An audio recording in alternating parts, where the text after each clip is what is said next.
మన హిందువుల పండుగలకు లోటు ఉండదు. స్థానిక ప్రాంతాలలో వారి ఆచార వ్యవహారాలను బట్టి పండుగలు, జాతరలు జరుపుకుంటారు. కొన్ని పండుగలు విచిత్రంగా, వినూత్నంగా ఉంటాయి. ఆ వింత ఆచారంతో సాగే జాతరను ఒక పండుగల అనకాపల్లి జిల్లా నక్కపల్లి మండలం రాజయ్యపేట గ్రామంలో జరుపుకుంటారు. మత్స్యకారులు దేవుడిగా భావించే ఒక నూకతోత మాఘ అమావాస్య రోజు రాత్రి జాతరతో ప్రారంభించి మరుసటి రోజు సాయంత్రంతో ముగిస్తారు. నూకతాత పిక్కి అనే వంశానికి చెందిన మత్స్యకారుడు. మత్స్యకారులకు మంచి చెడు దిశా నిర్దేశం చేసేవాడట. అలా నూకతాత మత్స్యకారులకు దేవుడిగా కొలిచేవారు. నూకతాతకు 2 ఎడ్లు ఉండేయట. వాటి పోషణంతా నూకతాత చూసుకునేవాడట. కొంతకాలం తరువాత నూకతాత మరణిస్తే ఆ 2 ఎడ్లు నూకతాత మృతదేహాన్ని సముద్ర దిబ్బలోకి తీసుకెళ్లి పూడ్చాయని మత్స్యకారుల నమ్మకం. అనంతరం అక్కడే ఆ 2 ఎడ్లు కూడా మరణించాయని పూర్వీకులు చెప్పుకుంటున్నారంట. అప్పటి నుంచి నూకతాత ప్రతి సంవత్సరం మాఘ అమావాస్య మరుసటి రోజు పూజారిని నూకతాత ఆవహిస్తారని, అలా ఆవహించిన పూజారిని బోయపాడు తీరంలో సముద్ర పుణ్యస్నానం చేయించి వస్తూ ఉంటే రహదారి పొడవునా మత్స్యకారులు నేల మీద పడుకుంటే వారి మీద నుంచి పూజారి నడిస్తే సకల పాపాలు పోయి మంచి జరుగుతోందని భక్తుల ప్రగాఢ నమ్మకం. ఈ జాతరను మత్స్యకారుల ఒక మహోన్నత జాతరలా ఘనంగా జరుపుకుంటారు. ఈ పండుగలో ఏ ఇంటి వద్ద మాంసాహారం ముట్టరు. ఈ పండుగకు ఉపాధి కోసం దేశం నలుమూలలో ఉన్న మత్స్యకారులందరూ హాజరవుతారు. విశేషం ఏమిటంటే మత్స్యకార గ్రామంలో ప్రజలు ఈ జాతర సందర్భంగా ఎటువంటి మాంసాహారాన్ని తీసుకోకుండా ఎంతో పవిత్రంగా ఉండి నూకతాత స్పర్శ తగిలేలా పూజా కార్యక్రమాలు నిర్వహించడం ప్రత్యేకత.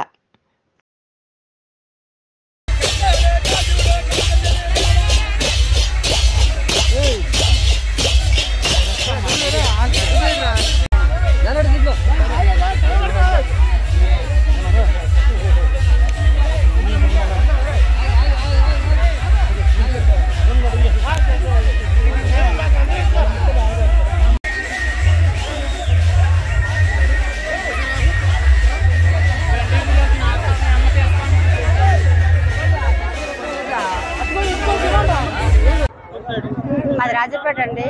ఈ ఊర్లో నూకతాత జాతర చాలా బాగా జరుగుతుంది. ఇక్కడ చాలా బాగుంటుంది. మేమంటే ఇక్కడ తాత శివరాత్రి వెళ్ళిపోయి మరుసటి రోజు ఇక్కడ తాత వస్తారు. మేమందరం ఇగో నుంచుంటాం, ఇలా కూర్చొని పడుకుంటాం. పడుకున్న తర్వాత మా మీద నుంచి దేవుడు వెళ్తాడు. అదే పాటం అంటారు.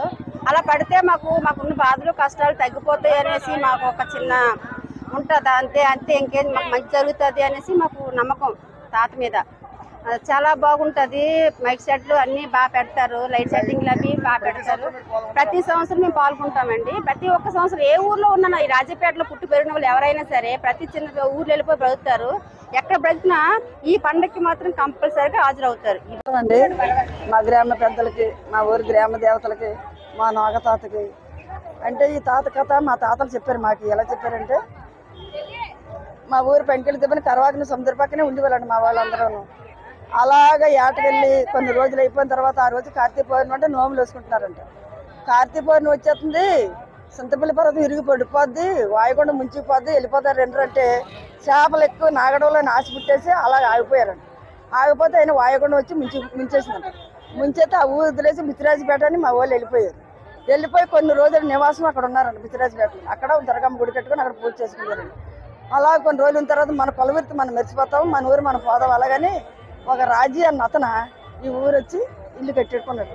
అలాగ ఆయన పెట్టి ఒకరు వచ్చి అక్కడ పెట్టుకున్నారంట. కొన్ని కొంపలు అవరే అన్నమాట.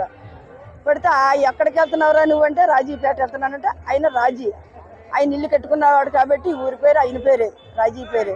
ఆయనకి 3 కొడుకులు పుట్టారు. మోలాయ, పేరాయ, నోకత అని 3 కొడుకులు పుట్టారు. ఆ 3 కొడుకులని పుట్టిన తర్వాత పెద్దలు అయిన తర్వాత మా ఊరు ఎజ్జలోలు అనేసి ఒక ఊరి నుంచి ఊరు వచ్చారండి. వచ్చిన తర్వాత వాళ్ళ అమ్మాయిని ఈ నోగతాత పెళ్లి చేశారండి. చేస్తే వాళ్ళ అమ్మవారు ఏం చేసిందంటే నాకు జ్యోతి పెట్టరా, నా పిల్ల నీ ఇంటికి వచ్చింది, నాకు జ్యోతి పెట్టాలని అడిగిందండి. అడిగితే నా పాల దొరక